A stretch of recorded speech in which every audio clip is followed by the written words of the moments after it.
All right, thank you for joining us today. My name is Ryan Falquist. I am the technical specialist for Ivy Tech Community College. And this month, the month of March, here in Indiana, we are celebrating Disability Awareness Month and just trying to bring great information in support of any of our students with any disabilities.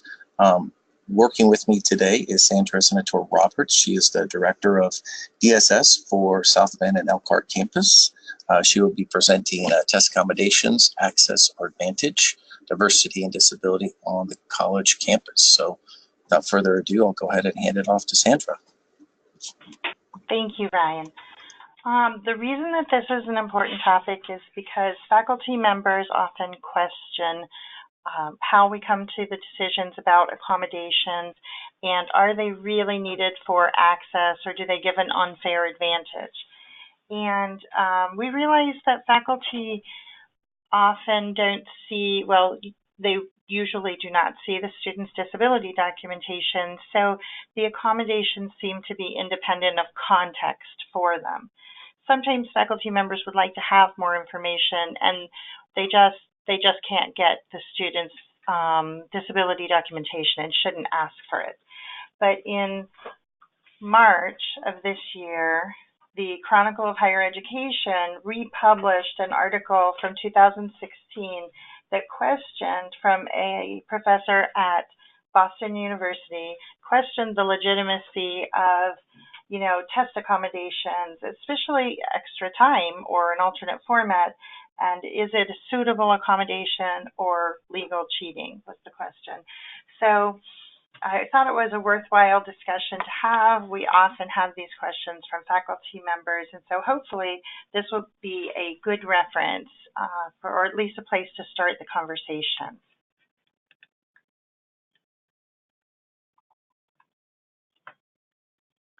So I think a good place to start is with the term reasonable accommodation. The Americans with Disability Act does use this term, reasonable accommodation. And so people have a question about what makes it reasonable, whose judgment decides, makes a decision about what's reasonable. It's not an arbitrary decision-making process, really. It's pretty objective and it's pretty specific. But also, reasonable accommodation does not excuse a student out of anything, and it does not change any standards. So colleges do not need to alter the purpose and nature of a program, a course, or service as part of the reasonable accommodation process. All essential functions for every program or course or function need to be met either with or without accommodation. So reasonable accommodation makes sure that the student's work complies with the academic and technical standards required for participation in any program or service. It does not negate requirements for successful completion. Instead, it offers full access. So a great way to look at accommodations is not necessarily disability accommodations, but to look at them as access accommodations. Is what the student requesting needed for full access in any program or course? I'm going to start with the extended time because we see this one on a lot of letters. And sometimes faculty members don't understand that, what the criteria is. Why do some students have 50% additional time above other students, and why do others have 100% additional time? So the general rule of thumb is that students may need to do extra work during the testing process, the time-constrained testing process. So we ask what extra work they need to do. If a student has a processing speed in the 3rd percentile, they need extra time for their cognitive process, for memory recall, for taking the language in as they're reading the test, and for putting out their answers. So students with reading disabilities, learning disabilities, processing disorders, ADD, ADHD, This is pretty typical accommodation for them for that reason. They still have to perform in the same way that everyone else does, but they have to do some extra work. They have to use their strategies to pull them back on task and to keep them focused. And that can be pretty hard with some of these conditions. Other students may have mental disorders and take medication that causes maybe cognitive slowing or fogginess. And, that student also has to perform in the same way, get the same results, and, the additional time allows them to do this. The additional time factor makes sure that a student is not being tested on his ability to process things quickly. Now, if it's a performance-based task, then of course that's exactly what he's being tested on, and the time will not be extended. But if it's a test of cumulative knowledge, generally it's pretty safe to say this is a very helpful accommodation. We usually don't grant 100% time, additional time, or double time unless the student has several tasks to perform during the time-constrained test period.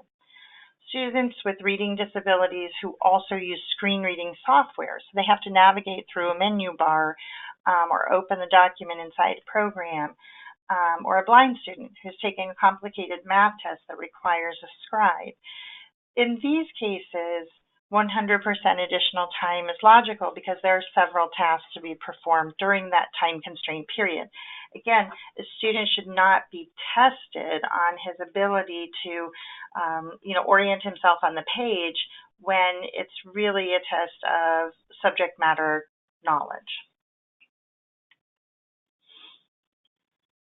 And then we have the distraction-reduced area for tests and quizzes. Sometimes people get a little confused about this, including the students. This does not indicate a private room or individually proctored tests.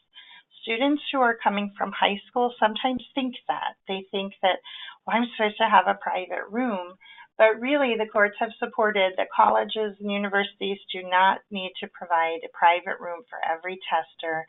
We need a distraction-reduced area, not a distraction-free area.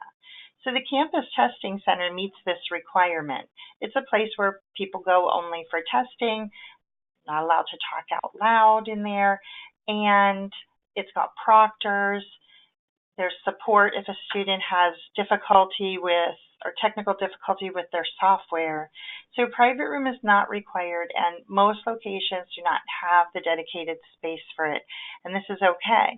But if you see this on the accommodation letter from DSS, then it's important to know that while the testing center meets this requirement, it's not okay to just ask a student to step out in the hallway or to put them in an unproctored room on their own. You should follow the formal testing processes on campus, in large part to protect the integrity of the testing process. Sometimes students will need screen reading software during tests and quizzes, and all of the items listed, Zoom Text, Kurzweil, Read and Write Gold, JAWS, NVDA, these are all screen reading programs. Some of them are for students with learning disabilities, and others are for students with low vision, and still others like JAWS, NVDA, and Dolphin Guide are for totally blind users. So your testing center can make these arrangements. DSS can work with the testing center to make sure that the software is installed. But the students who might use these accommodations are students with a reading disorder or a visual impairment. The software that's identified is going to be specific to the needs of that student. Magnification software, again, this is for when a student has a visual impairment, but they're not totally blind. So students sometimes need to magnify an entire screen so that they can see a smaller menu bar or a smaller line item that they're being tested on. They may need to enlarge font or adjust the brightness or color contrast on screen. So if you notice on this particular presentation, I've chosen high contrast colors with very little interesting visual detail elsewhere because that helps a student with a visual impairment sort through the information easily. But that's not generally how our tests are arranged or how other course material is arranged. So we always have to be willing to adjust the format for a student's need like that. Sometimes a student will be permitted to use a keyboard for all written responses on tests and quizzes. And this is important. Sometimes a student will have a physical impairment or limitations on use of one hand or arm, sometimes not. Sometimes they'll have a diagnosis of written expression, and it's easier for them to type instead of write, even if it's just easier because it helps them organize their cognitive process and output of language. So again, this is something that a faculty member may not know why or may not see why a student has this on their accommodation list, but DSS uses very specific criteria to look for whether or not this is an appropriate accommodation. Voice dictation software for written responses. This is another one where you may not see that why a student needs this. For the same reasons as use of the keyboard, voice dictation software might be the way that a student can produce language outcome or appropriate answers. It may be the way they can organize their thoughts or language output, and it may be the only way that they can get their thoughts down on paper. This is not arbitrary, and it's not a decision based on preferences. All of these decisions are based on specific recommendations from doctors, practicing from students, knowing what is or isn't effective, and of course the diagnosis and the limitations of that diagnosis. A scribe for written responses on tests and quizzes is kind of rare, but it is used at times, like when a complicated math test is happening that involves symbols and equations that our screen reading software just doesn't handle, or we don't have those symbols on a keyboard for a student to input as answers. The scribes are not just someone that a student knows and likes to be around. It's not just someone who's nice who can read aloud because they're close by. The scribe has to be an Ivy Tech employee who has been specially trained by DSS for this role. This is our official statewide policy, and we do work to make sure that anyone who needs support with this kind of training can have it. But the person who would be employed as a scribe would be someone who has been trained to listen to what the student calls a symbol. If he's reading a math test, he's going to say, what do you identify this symbol as? And the student will say it. And then every time that it's listed on the test from there on out, the scribe calls it what the student has called it. So in this way, the scribe does not give answers to the student, and the scribe only writes a symbol down or an equation down based on the way the student has identified it. And in this way, we can make sure that it's the student's pure work.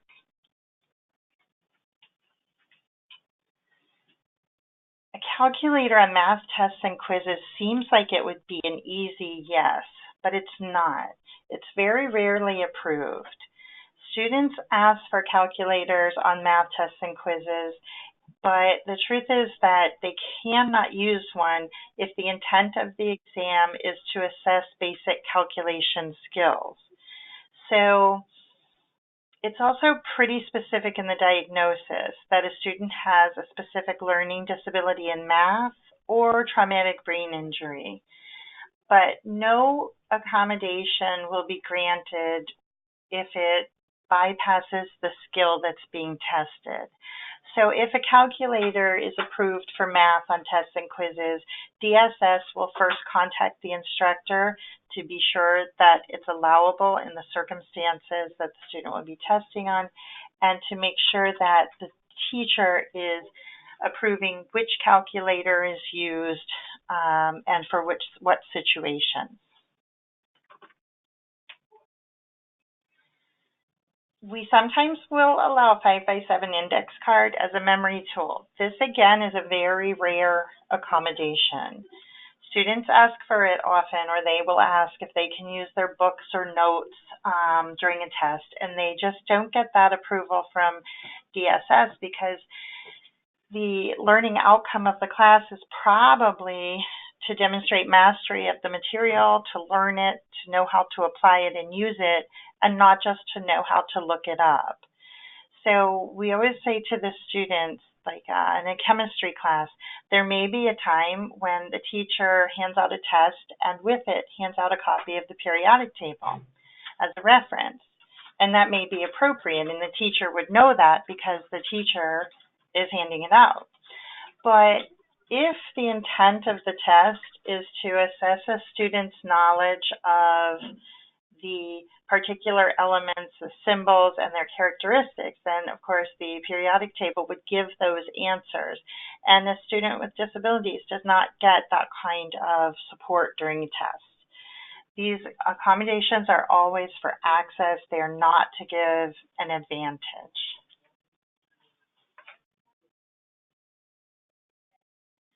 Frequent breaks during testing. This one's pretty hard, sometimes to think about. It takes a lot of preparation with faculty members in DSS and testing centers, but a student may have a medical need, diabetes, if they're insulin dependent, or Crohn's disorder, or many other medical diagnoses that could cause them to need frequent breaks to go to the restroom, to take medicine, to eat, or to drink. And if you think about it, when a student has extended time, if they've got double time on a test where everyone else has an hour and a half, then their test period is 3 hours long.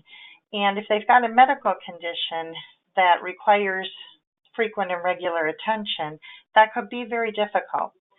So under these circumstances, and again, based on the diagnosis and the documentation, tests can be given in small chunks, 1 page or 1 section at a time. Students then can take a break after completing each section of a test if required to accommodate the disability.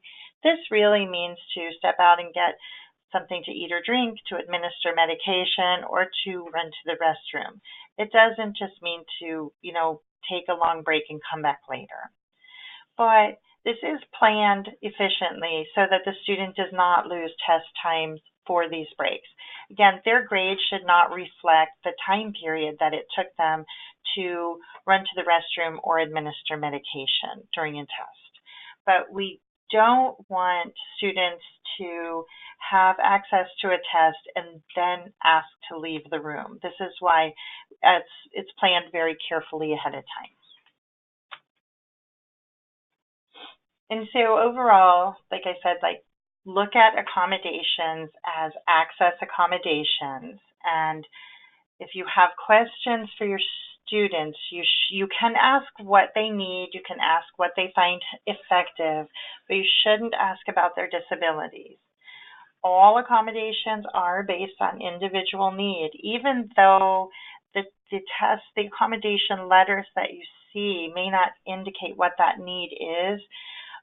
If it's like we just talked about with the breaks for the bathroom, there can be any number of reasons why that's on the letter, but it's only going to say the one statement, that a student is able to take frequent breaks during testing and we need to make the special arrangements.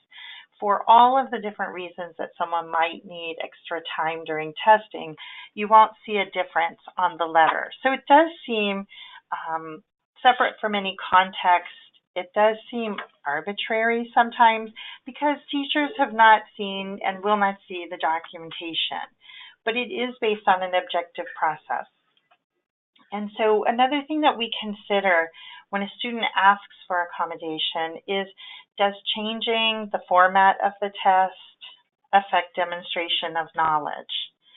So if a student is not being tested on their ability to fill in bubbles on a Scantron sheet, then changing the format so a blind student can highlight a correct answer or type a correct answer on screen instead of completing a bubble in a Scantron sheet, that doesn't change the outcome of the test. So we have to really look at what is the learning outcome and what a student needs to do to demonstrate knowledge. Most performance-based tests do not have additional time. During extended time, like we said earlier, we ask what additional work does a student have to do during that extra time. And it's not arbitrary, it's also not easy. Additional time on a test doesn't help a student who doesn't know the material. That's sometimes a question we get from faculty. They think, or they ask, well, doesn't that give them an advantage? Wouldn't everyone do better if they had more time? And the answer is no. If you don't have the knowledge, it doesn't matter how much time you have on the test, it's not going to magically produce answers for you. The thing about the extra time, though, to remember is that the amount listed on the test does have to be added to the amount allowed for every other student. And this isn't really our arbitrary decision. This has been defined by the courts for us. The federal courts have determined that students with disabilities are entitled to that additional time, and it is above and beyond all other times for testers in the class. Because it's not okay to just say, well, I've allowed everyone 3 hours, so this student should be able to get it done in that amount of time too. It's important that if you've allowed everyone 3 hours, the student with extra time still gets either time and a half or double time, even if you don't understand why, or even if it doesn't seem reasonable to you. This is something that has been defined for us. It has been told, and it has been told to us, and it has been held up in court this way many times over. If you have questions about how to extend the time on an online test, you can seek support from your online technologies team, or you can always contact DSS and they'll help you get in touch with the right person too. So if a student has a screen reader program listed on their test accommodations, what would you do if a student asks you to read the test to him or her? This is a question that we get a lot, and it's kind of important.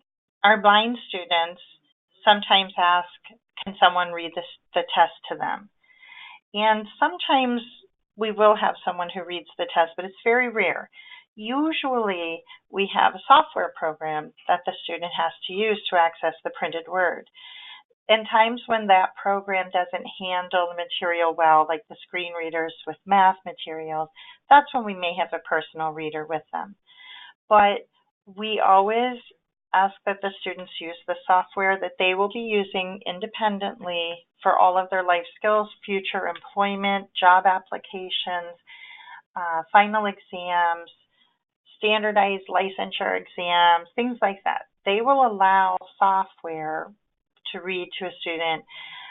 They will not often allow a person to be involved in the testing process with a student, even if it's a blind student, because that blind student is going to become a blind employee and is going to live their life as a blind person, and they will have and should have independent access to print-based material and not always be dependent upon a person with them. So if a student asks you to do something that is not listed on their letter, it's best to contact DSS, because sometimes we could be putting the college in a vulnerable spot if, as a faculty member, we decide to change the way the accommodation is delivered. If that student goes on to her next class and a teacher no longer is willing to read to her, and she argues that the college has already done this for her and it works and she wants it, then we might be on the hook for always providing a reader for every assignment and every test for all of her years with us. And we'd really be doing a disadvantage because she wouldn't be able to have that on, say, her licensure exam. A good rule of thumb for what accommodations are approved is to look at what is approved in any given field or industry, in the culinary classes, in the kitchen classes, service animals are allowed in the kitchen because that is accommodated in the field. In the hospitality industry, service animals are allowed in the kitchen. So anything that's allowed on ETS or certification exams, licensure exams, or is accommodated in industry or in certain fields, we would say yes to in college classes. And that's just a good way that we approach it, because we don't want to put a student at a disadvantage if we're preparing them for a licensure exam and we don't help them to learn the software that they'll need for that exam. Then they won't be able to independently take the exam or become employed in the field. So those are pretty much the important parts that I can say ahead of time about test accommodations, and sort of an explanation of where the thought comes from, or where the decision comes from, and what the thought process is. So at this point, I would ask if anyone has questions.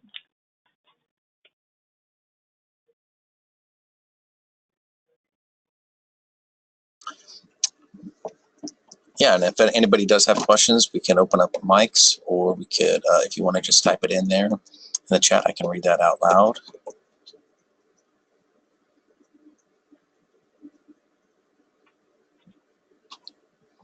Okay, and I'll just plug where we are keeping all these recordings. So we do have a place. We are on a playlist of Ivy Tech Community College's official YouTube page. So if you go to their, I guess it's called a channel. So if you go to the YouTube channel for Ivy Tech Community College, you will see a playlist. They have several different playlists. So ours is called the Disability Awareness Month playlist. So I do not see any questions at this time, Sandra. So I will go ahead and we can go ahead and conclude this webinar. So wonderful job. Wonderful things that were covered there. And again, a lot of these are basic things that a lot of our faculty deal with on a regular basis. Obviously, with Disability Awareness Month, we want to be able to just get information out there and have several different types of webinars out there that will interest our viewers of the different webinars that we've recorded through the month. And obviously just provide just basic information where you could go to. And if you have any questions, you can always reach out to your local campus's DSS center. So you could go to them, you could ask them any questions related to this, accommodations. And we really think that this is just a great way for us to get information out. It does look like a question just came in from Liz. So Sandra, I'll go ahead and just read this to you. So from a provider perspective, how can instructors in subjects such as foreign language better adjust class assignments for all students to accommodate those with disabilities? So that's a great question.